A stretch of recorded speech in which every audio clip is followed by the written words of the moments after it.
sana tunda-menunda biasa, dalam perdata juga tunda-menunda biasa. Makin lama makin bagus ya, buat yang baik dan benar.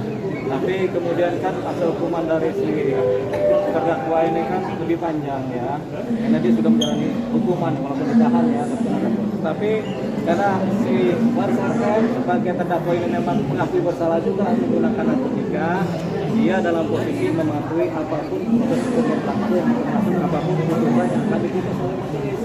Begitu. Tapi dalam konteks dakwaan dia adalah sebagai pengedar. Tiga pasal itu adalah sebagai pengedar. Pasal 114, 112, dan 111 itu mengenai pengedar. Sementara dari pembuktian dan saksi-saksi menyatakan bahwasanya Pak CF sebagai orang pengguna yang akut, gitu, kecanduan akut, gitu. Dan dia tidak terbukti mengedar.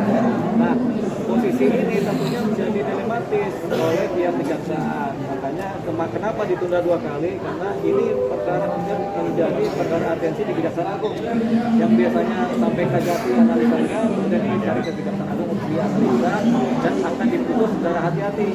Gitu. Nah, penundaan ini menunjukkan gejala-gejala ke sana di mana proses pembuatan tuntutan yang hati-hati ini sedang dijalankan oleh kejaksaan, yaitu Kejaksaan Agung, Kajati, dan Kajari. Dalam konteks ini kita berpikir yang positif karena kemungkinan apalagi sudah ada kebijakan dari BNN di mana pengguna harus direhab sebagai korban, tentunya pihak Kejaksaan Agung juga harus memikirkan ini atau melihat ini sebagai suatu pertimbangan. Karena sebagai suatu pertimbangan disinilah kehati-hatian Kejaksaan Agung yang kemudian mencoba membuat tuntutan.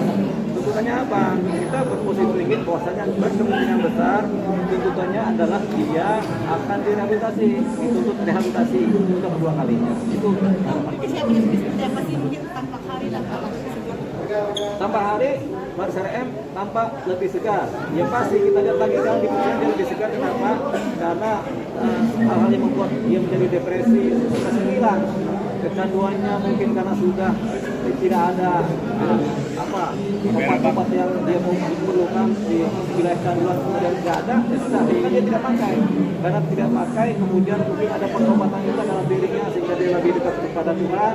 Itu mulai yang menyebabkan kecanduan mulai pelan-pelan pemudar. Jadi dia menjadi lebih sehat. Apalagi kan rokok kan. Kemudian mungkin treatment atau penanganan di wilayah penahanan juga bagus sehingga dia nampaknya lebih sehat. Intinya orang sehat itu biasanya tidak depresi, tidak stres. Jadi namanya dia tidak depresi dan tidak stres sehingga segar sekarang.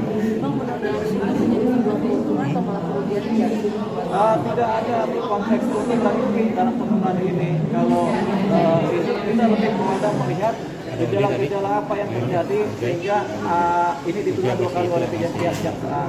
Tapi oleh pihak kejaksaan kan ini mereka menunda karena kehati-hatian dalam memutuskan tuntutan seperti apa yang akan dibuat oleh mereka. Jadi perlu rapat, perlu gelar, perlu analisa, perlu mempertimbangkan apa yang disampaikan oleh institusi lain, khususnya oleh BNN, perlu mempertimbangkan juga apa-apa yang kemudian berkembang di masyarakat dan yang menjadi perhatian masyarakat. Ada kekecewaan nggak dari Bang Fariso? Tidak, tadi kan dia tidak kecewa, dia baik-baik saja. Nah ini nggak teman-teman istrinya sebenarnya? Hari ini istrinya lagi kurang sehat mungkin ya, jadi perawatan. Tapi ya dia ditemani dengan kami juga udah tenang. Ya, kan yang penting dia kelihatan sehat, tidak ada rasa depresi ya, kelihatan dari wajahnya ya. Harapan saya, harapan. Untuk kedepannya, ya untuk kedepannya harapannya kalau dituntut lepas nggak mungkin ya, karena dia kecanduan. Jadi harapannya dia dituntut rehabilitasi. Hai, terima kasih sudah menonton. Jangan lupa subscribe, like, comment, and share.